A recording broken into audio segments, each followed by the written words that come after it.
আসসালামু আলাইকুম। দূরের এবং কাছে সবাইকে স্বাগতম জানিয়ে শুরু করছি আজকের রেসিপি। আজকে আমি করে দেখাবো খুব সহজে কিভাবে নির্দোষ অথবা সরু চাকলি পিঠা বানানো যায় এবং এই পিঠাটি আপনারা ঝাল মিষ্টি ভর্তা সব কিছু দিয়েই খেতে পারবেন এবং বানানো খুব সহজ। কথা না বাড়িয়ে চলুন শুরু করি। পিঠা বানানোর জন্য আমি এখানে নিয়ে নিলাম 1 কাপ বাসমতি চাউল এবং হাফ কাপ সিদ্ধ চাউল।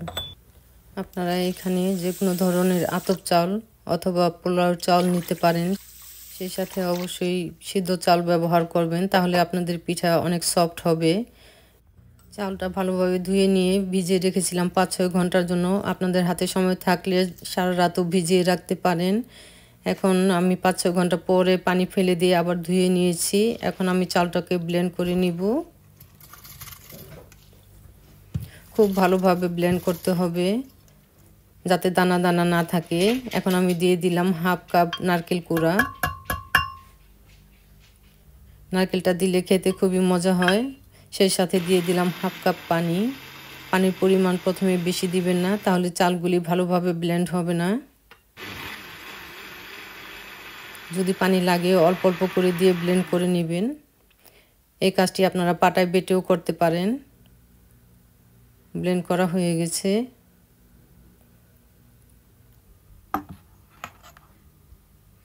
আমার কাছে মনে হয়েছে এখন ব্যাটারটি ঘন আছে, সেজন্য আমি আরও পানি দিয়ে এটাকে পাতলা করে নিব।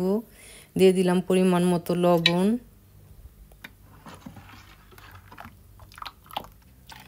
এখন আমি ব্লেন্ডারটা ধুয়ে আরও পানি দিয়ে দিলাম।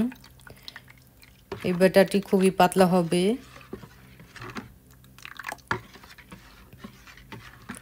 ব্যাটারটি তৈরি হয়ে গেছে। এখন আমি ভাজতে চলে যাব। প্যানটা ভালোভাবে গরম করে নিতে হবে। তারপর অল্প অল্প করে এভাবে দিয়ে ঘুরিয়ে ঘুরিয়ে পিঠাটি তৈরি করে নিতে হবে। হিটটা অবশ্যই হাই হিটে থাকতে হবে, না হলে পিঠা জালিদার হবে না। আপনারা এখানে চাইলে পিঠাটা 2-1 মিনিটের জন্য ঢেকেও দিতে পারেন। যখন পিঠার সাদা অংশগুলো একদম হয়ে যাবে এবং চারদিক থেকে খুলে আসবে, তখনই বুঝতে হবে পিঠাগুলো হয়ে গেছে। বেশি ভাজা যাবে না, তাহলে শক্ত হয়ে যাবে। খুব সহজেই একটি পিঠা তৈরি করে নিলাম। এভাবেই আমি সবগুলো পিঠা এখন তৈরি করে নিব।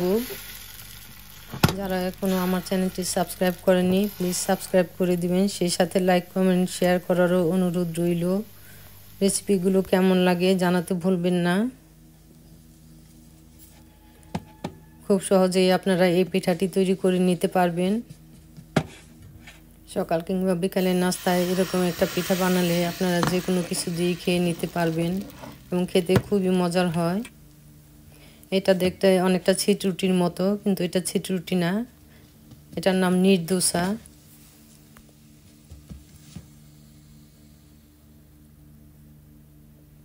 কত সহজেই সবগুলো পিঠা আমি তৈরি করে নিলাম। যারা কখনো পিঠা বানাননি তারাও চেষ্টা করলে এই পিঠাটি বানাতে পারবেন। আমি সবগুলো পিঠা একটি সুতি কাপড় দিয়ে ঢেকে রেখেছিলাম যাতে শক্ত না হয়ে যায়। সবগুলো পিঠা তৈরি হয়ে গেল। খুব সহজেই সবগুলো পিঠা হয়ে গেল। দেখতে কত সুন্দর জালিদার এবং নরম হয়েছে। দুদিনেও এই পিঠা শক্ত হবে না। পরদিন সকালে যদি খেতে চান, মিক্রোওয়েভে একটু গরম করে নিলেই পিঠা আবার আগের মতো নরম হয়ে যাবে। আশা করছি আপনাদের কাছে আজকের রেসিপিটি ভালো লেগেছে। ভালো থাকুন, সুস্থ থাকুন। ফিরে আসবো নতুন কোনো রেসিপি নিয়ে। আমার চ্যানেলের সাথেই থাকুন। আল্লাহ হাফেজ।